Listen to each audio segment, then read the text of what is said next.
বিসমিল্লাহির রহমানির রহিম। চলে আসলাম মিলন ভাইয়ের দোসা খেতে। ন্যাচারাল ফাস্ট ফুড নামে পরিচিত মিলন ভাই অনেক সুন্দর দোসা বানায়। দেখেন কি সুন্দর এবং অনেক বড় সুন্দর, অনেক কিছু দেয় এর ভিতরে, খুবই সুস্বাদু।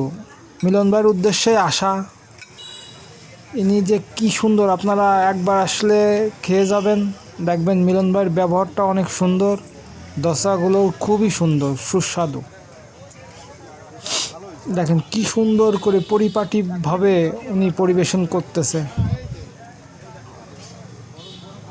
সবাই আসবেন আমাদের মতন এখানে খাইতে। সবাই ভালো থাকবেন, সুস্থ থাকবেন, আমার পাশে থাকবেন, আমার ফেসবুক আইডিটা ফলো দিবেন।